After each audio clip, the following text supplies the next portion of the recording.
ሰላም ጤና ይስጥልኝ ውድ የጤናማ ህይወት ተመልካቾቼ እንዴት ናችሁ? ዛሬ ብዙ ሰዎችን ስለሚያስቸግረው ስለ ብጉር እንነጋገራለን። መከላከልስ የሚቻለው እንዴት ነው የሚለው ላይ ጥሩ መረጃ ሰጣችኋለሁ። እስከ መጨረሻው ተከታተሉት፣ ጥሩ መፍትሄ ታገኙበታላችሁ። ለወዳጆቻችሁም ሼር በማድረግ ሌሎችንም አሳውቁ። ሁሌም የምለቃቸው የጤና መረጃዎች እንዲደርሳችሁ ሰብስክራይብ እና ላይክ አድርጉ። ያላችሁን ማንኛውንም አስተያየት ኮሜንት ላይ ጻፉልኝ። እስከ መጨረሻው መልካም ጊዜ መልካም ቆይታ ይሁንላችሁ።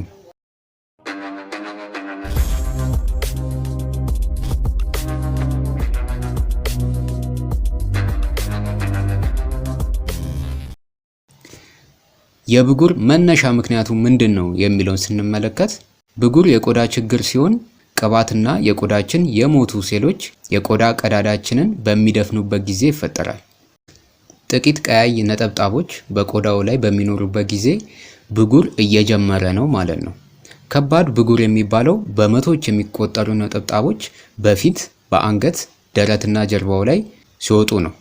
እነዚህ ነጠብጣቦች አንዳንዱ ትልቅ፣ ደረቅ ወይም በጣም ህመም ያለው ወይም ቀይ እብጠት ሊሆን ይችላል። ብጉር በወጣትነት ወይም በጉርምስና እድሜ ክልል ውስጥ ያሉትን በከፍተኛ ሁኔታ ያጠቃል። ከወጣትነት እድሜ በኋላ የመቀነስ እድሜ ይኖራል፣ ግን ከወጣትነት እስከ ጎልማሳ ያለውን እድሜ ብጉር በደንብ ያጠቃል። የተለያዩ የብጉር አይነቶች አሉ። በጣም የተለመደው ግን በወጣትነት እድሜ ላይ የሚከሰተው ነው። ለአቅመ አዳምና ለአቅመ ሔዋን ስንደርስ የሆርሞናችን መጠን ይጨምራል። ቴስቶስትሮን የሚባለው ሆርሞን በተለይ ይጨምራል። ይህ የሆርሞን ለውጥ የቆዳችን እጢ ብዙ ዘይት እንዲያመርት ያደርገዋል። በቆዳችን ቀዳዳ የሚወጣው ዘይት ዋናው ጥቅሙ ቆዳችን ጤናማ ወዝ እንዲኖረው ያደርጋል ማለት ነው። ታዲያ ብጉር የሚጀምረው ዘይቱ ከሞቱ የቆዳ ሴሎች ጋር ይቀላቀልና የቆዳችንን ቀዳዳ ይዘጋዋል ማለት ነው። በዚህ ውህደት ውስጥ ባክቴሪያ ይገባና ያድጋል። ይህ ውህድ ከጎን ወዳለው የቆዳ ስጋ በመሄድ እብጠትን፣ መቅላትና መግልን ይፈጥራል ማለት ነው። ይህ የሆርሞን መለዋወጥ በተለይም በጉርምስና ወቅት፣ በወር አበባ ወቅት፣ በእርግዝና ወቅትና ጭንቀት ውስጥ በምትሆኑበት ጊዜ በሚፈጠሩ የሆርሞን ለውጦች የዘይት ምርት ሊጨምር ይችላል። ይህ የሆርሞን መዛባት ወደ ብጉር ሊያመራ ይችላል ማለት ነው። ሌላው ጄኔቲክ የሚባለው ወላጆቻችሁ ከባድ ብጉር ካለባቸው እርሶም በብጉር የመያዝ እድሉ ከፍተኛ ነው ማለት ነው። በብጉር የመጠቃት እድላችን ከፍ የሚለው በጉርምስናና በመጀመሪያው የወጣትነት እድሜ ላይ ነው። የወር አበባ በሚታይበት እድሜ ክልል ላይ የምትገኝ ሴትም በብጉር የመጠቃት እድል አላት ማለት ነው። አብዛኞቹ ሴቶች የወር አበባ ከምታይበት ቀን በፊት ባሉ ቀኖች ላይ በጣም ትናንሽ የብጉር እባጮች ይከሰትባቸዋል። ብጉርን የሚያባብሱ ብዙ ሁኔታዎች አሉ። ፊትን በተደጋጋሚ መታጠብና ፊታችሁን በምትታጠቡ ሰዓት በጣም ማሸት ብጉርን የሚያባብስ ምክንያት ነው። ፊታችሁን ስትታጠቡ በለስላሳ ሳሙና ቢሆን ይመረጣል። በቀን 2 ጊዜ በጣም ሳታሹት መታጠብ ያስፈልጋል። በጣም ማሸት አያስፈልግም። ብጉርን የሚያባብሱ ብዙ ሁኔታዎች አሉ። የፀጉር እና የቆዳ መጠበቂያ ውጤቶች ለፊታችሁ ማይስማማ ከሆነ ማለት ነው። ፊትን በተደጋጋሚ መታጠብና ስትታጠቡ ፊትን በጣም ማሸት፣ ሻካራ ሳሙና መጠቀም፣ በጣም የሞቀ ውሃ መጠቀም፣ ጭንቀት፣ ፊትን በተደጋጋሚ መነካካት፣ በብዛት ላብ ሲያልበን፣ በፊት ላይ በዛ ያለ ፀጉር ሲኖር አንዳንድ መድኃኒቶችን መውሰድ፣ በዘይትና ኬሚካል ማምረቻዎች አካባቢ መስራት፣ እነዚህ ብጉርን የሚያባብሱ ሁኔታዎች ናቸው። ታዲያ ብጉርን ለመከላከል ወይም እንዳይባባስ ምን ማድረግ አለብን የሚለውን ስንመለከት ፊታችሁን በምትታጠቡ ጊዜ በዝግታ ወይም በጣም ሳታሹ መታጠብ በጣም ጥሩ ነው። ለቆዳም ጤንነት አስፈላጊ ነው። በመታጠብ ሰዓት ፊትን በጣም ማሸት፣ መጥረግ፣ መፈተግ ወይም መፈግፈግ ተገቢ አይደለም። ይህ ብጉርን በጣም ያባብሷል። ሌላው ደግሞ እንዳያልበን መጠንቀቅ ነው። ወይም ላብ እንዲያልብ የሚያደርግ እንቅስቃሴዎችን ካደረጋችሁ በኋላ ወዲያው ፊትን መታጠብ ያስፈልጋል ማለት ነው። ሌላው ፀጉሮት ቅባት ካለው ወይም ከበዛበት መታጠብ ወይም ቅባቱን ማስወገድ ያስፈልጋል። ሌላው አንዳንድ የፀጉር መንከባከቢያ ምርቶችን መጠቀም ማቆም ነው። ለምሳሌ ለቆዳችሁ ላይስማማችሁ ይችላል። እንደ ጄል፣ እንደ ክሬም የመሳሰሉት ለቆዳችሁ ላይስማማችሁ ስለሚችል እነሱን ማቆም ያስፈልጋል። ሌላው በማንኛውም ሰዓት ፊቶን ቶሎ ቶሎ ከመንካት መቆጠብ ያስፈልጋል። ፊቶን ቶሎ ቶሎ መንካት አያስፈልግም። ሌላው ሜካፕ የምትጠቀሙ ከሆነ ገደብ ማበጀት ያስፈልጋል ማለት ነው፣ ወይም ማስወገድ። የሜካፕ ምርቶች የቆዳ ቀዳዳዎችን የመዝጋት አዝማሚያ ስለሚኖራቸው ለብዙ ሰዓታት ያህል ፊቶ ላይ መቀመጥ የስርጭቱ መንስኤ ሊሆን ይችላል።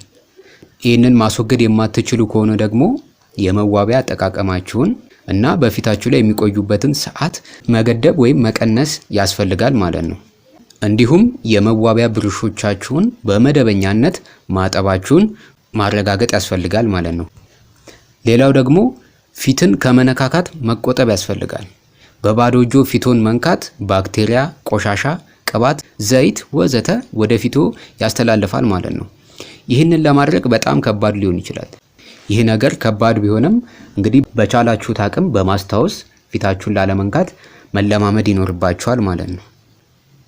ሌላው ደግሞ በብዙ ሰዎች ላይ የሚታየው አንዳንድ የተሳሳቱ አመለካከቶች አሉ። ለምሳሌ ብጉር የሚከሰተው በንጽህና ጉድለት ነው የሚለውን ስናይ በእውነቱ ንጽህና መጠበቅ ለቆዳ በጣም አስፈላጊ ነው። ነገር ግን ብጉር የሚከሰተው በሆርሞን ለውጥ፣ በባክቴሪያና እብጠት ባሉ ምክንያቶች ነው እንጂ ንጽህናን ባለመጠበቅ አይደለም። ነገር ግን ብጉር የሚከሰተው በንጽህና ጉድለት ነው እያላችሁ ከመጠን በላይ በመታጠብ ወይም ቆዳን በኃይል በማሸት ለውጥ ማምጣት አትችሉም። እንደውም ቆዳችሁም በጣም በምታሹት ሰዓት ቆዳ የመቆጣት ወይም የመበሳጨት ባህሪ ስለሚኖረው ብጉርን ያባብሰዋል ማለት ነው።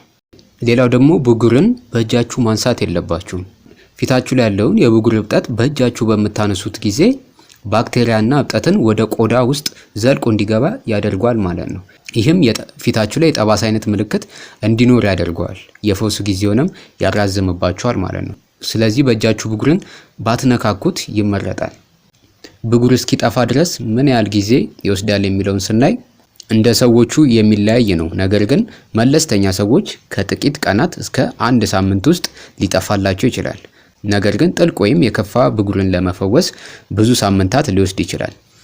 የፈውስ ሂደታችሁን ለማፋጠን ፊታችሁን እንዲቆጣ የሚያደርጉ ነገሮችን ማድረግ የለባችሁ። በትዕግስት መጠበቅ ያስፈልጋል ማለት ነው። ብጉርን ለመከላከል ከየትኞቹ ምግቦች መራቅ አለብን የሚለውን ስንመለከት በአመጋገብ እና በብጉር መካከል ያለው ግንኙነት ውስብስብና ከሰው ወደ ሰው የሚለያይ ቢሆንም አንዳንድ ሰዎች አንዳንድ ምግቦችን ማስወገድ ይኖርባቸዋል። እንደ ስኳርና የተቀነባበሩ ምግቦች የወተት አወሳሰድን መቀነስ ብጉርን ለመቀነስ ይረዳቸዋል ማለት ነው። የተመጣጠኑ ምግቦችን እንደ ፍራፍሬ፣ አትክልትና ሙሉ እህሎችን ለቆዳ ጤንነት ጠቃሚ ስለሆኑ እነሱን መመገብ ጠቃሚ ነው። ሌላው ፊት ላይ ብጉር መታየት የእርግዝና ምልክት ሊሆን ይችላል የሚለውን ስንመለከት አንዳንድ ጊዜ በሆርሞን ለውጥ ምክንያት የእርግዝና ምልክት ሊሆን ይችላል የብጉር መውጣት። ምክንያቱም በእርግዝና ወቅት የሆርሞን መለዋወጥ በተለይም የወንድ ሆርሞኖች መጠን መጨመር በቆዳ ውስጥ ያሉ የዘይት እጢዎችን በማነሳሳት ለብጉር ሊዳርግ ይችላል። ይሁን እንጂ ብጉር ብቻውን የእርግዝና ትክክለኛ ምልክት ላይሆን ይችላል። እርግዝናን ለማረጋገጥ ሌሎች ወሳኝ ምልክቶች አሉ። እንግዲህ ተመልካቾቼ ከላይ የነገርኳችሁን መንገዶች በመጠቀም ብጉርን መቀነስ ትችላላችሁ ማለት ነው።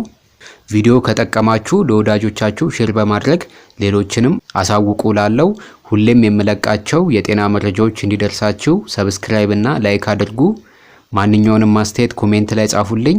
በቀጣይ በሌላ የጤና መረጃ እስከምንገናኝ መልካም ጊዜ፣ መልካም ቆይታ ይሆንላችሁ።